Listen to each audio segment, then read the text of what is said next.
Kalau nggak dibayar nanti disegel nanti. Iya, Itu iya. sekolah boleh. Itu kan bolehnya bagaimana? Syaratnya apa?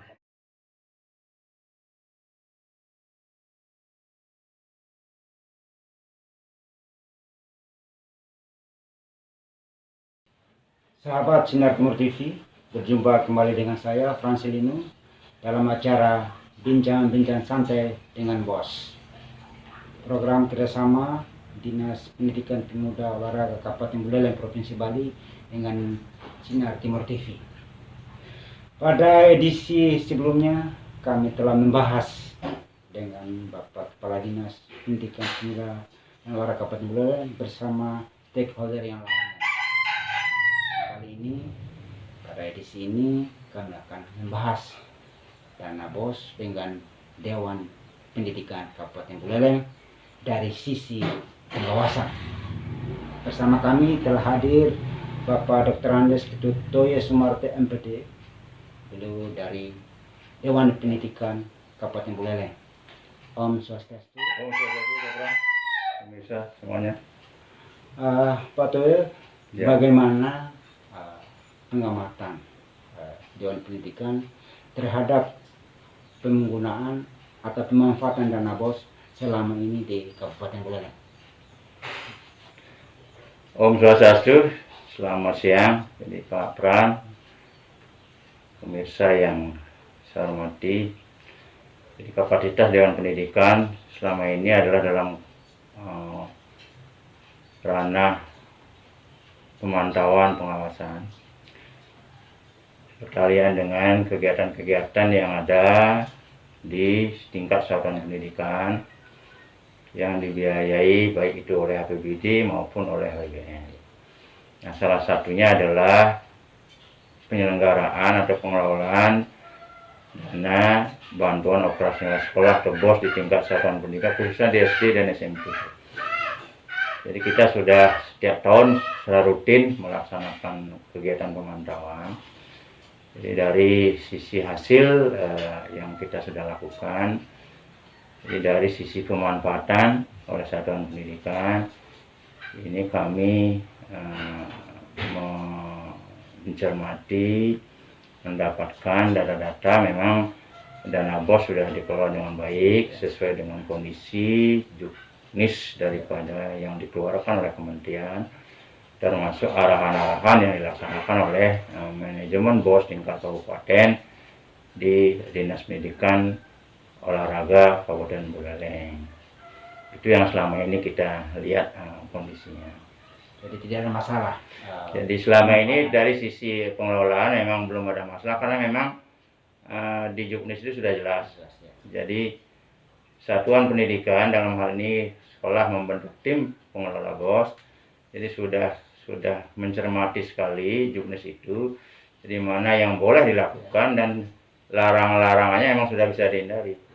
Termasuk juga pemanfaatan yang istilahnya dari sisi proteksi keamanan, apakah non tunai, mana boleh yang tunai dan seterusnya, ini semua sudah ditaati kesesuaiannya oleh pengelola di tingkat satuan pendidikan. Nah, sebelum masa pandemi COVID-19 kan proses belajar mengajar dilakukan secara tatap muka di ruang kelas. Tapi setelah masa pandemi COVID-19 ini, proses belajar mengajar dilakukan secara daring, secara virtual. Nah, pemanfaatan dana BOS dalam situasi pandemi ini efektif enggak dengan sistem belajar mengajar yang berubah dari tatap muka menjadi virtual? Sebenarnya kalau kita lihat dari sisi kebutuhan anggaran dana itu tidak jauh berbeda. Jadi kemarin ketika pandemi belum merebak, jadi masih situasi normal, jadi kegiatan proses pembelajaran berlangsung tatap muka itu juga memerlukan bahan-bahan yang harus dianggarkan oleh tingkat satuan pendidikan. Seperti misalnya kalau guru melakukan perencanaan, istilah itu perencanaan pembelajaran, jadi perangkat pembelajaran dan lain sebagainya juga butuh HTK, kertas dan lain sebagainya. Nah, dalam konteks makin bergeser ke pembelajaran jarak jauh karena kewajiban guru masih tetap harus dilakukan. Jadi tugas guru masih tetap dalam rangka melakukan perencanaan, jadi perangkat pembelajaran harus disiapkan. Jadi sekolah juga harus menyiapkan anggaran untuk ATK, kertas dan lain sebagainya kebutuhannya. Kemudian untuk evaluasi pembelajaran. Jadi kalau dulu normal evaluasi harian, tengah semester, akhir semester dilakukan. Hanya lebih intensif pengawasan di tingkat satuan pendidikan di sekolah. Tetapi sekarang dengan jarak jauh bahan itu masih tetap diperlukan. Jadi efektivitasnya bahwa pengelolaan anggaran BOS di masa COVID ini masih tetap efektif untuk pembelajaran walaupun jarak jauh dalam konteks luring maupun daring. Karena bahan-bahan yang dibutuhkan masih sama saja. Gitu. Nah, di tahun 2021 ini ada Permendikbud nomor 6 yang intinya mengatur tentang fleksibilitas penggunaan dana BOS. Nah, sejauh mana pandangan Dewan Pendidikan terhadap kebijakan ini?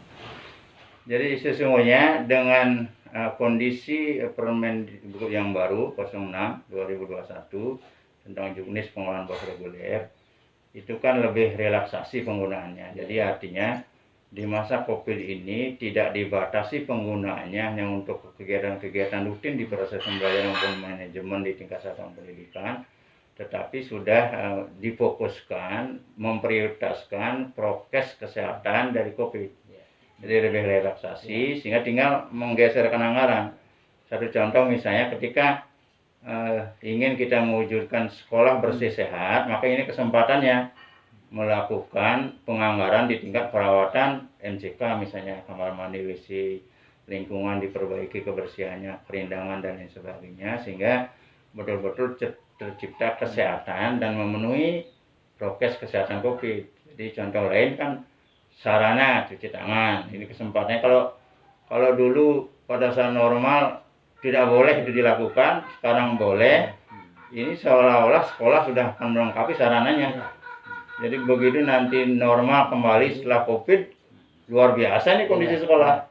Jadi sarana cuci tangan sudah disiapkan, hand sanitizer disiapkan, kemudian budaya bersih sehat, desinfektan setiap hari malah dilakukan penyemprotan. Ini satu kondisi pergeseran perwujudan. Mudah-mudahan ini sekali lagi menjadi budaya yang akan berkelanjutan di kemudian pada saat new normal nanti gitu ya. Yang terakhir Pak Toyo, apa pesan dari Dewan Pendidikan kepada teman-teman di satuan pendidikan dalam penggunaan dana BOS di masa pandemi COVID-19 ini? Ya, jadi kami dari Dewan Pendidikan itu tentu akan menyarankan kepada tingkat satuan pendidikan agar mengelola dan memanfaatkan dana BOS ini sebaik-baiknya secara utuh untuk kepentingan pendidikan di masa pandemi ini, tentu untuk kepentingan pemenuhan prokes, pemenuhan sarananya, kemudian apa yang mesti harus ada, kemudian bisa dipertanggungjawabkan dan lain sebagainya sehingga sekecil apapun anggaran bisa bermanfaat untuk prokes COVID-19 sehingga ini betul-betul nanti juga ketika sekolah ini dihadapkan pada satu kondisi normal harus tatap muka, jadi betul-betul sekolah ini siap. Jadi hindari larangannya, kemudian lakukan kewajiban-kewajiban yang harus dilakukan sesuai petunjuk juknis maupun arahan-arahan dari manajemen BOS tingkat kabupaten. Ya, demikian bincang-bincang kami dengan Dewan Pendidikan Kabupaten Buleleng. Semoga apa yang dibicarakan pada kesempatan ini bermanfaat bagi kita semua, terutama pada satuan pendidikan yang memanfaatkan atau yang mengelola dana BOS. Perlu diketahui bahwa semua kru dan semua pihak yang terlibat dalam program ini telah menjalani vaksinasi COVID-19, jadi aman dari gangguan kesehatan. Kami tutup dengan informasi. Om Santi. Selamat siang.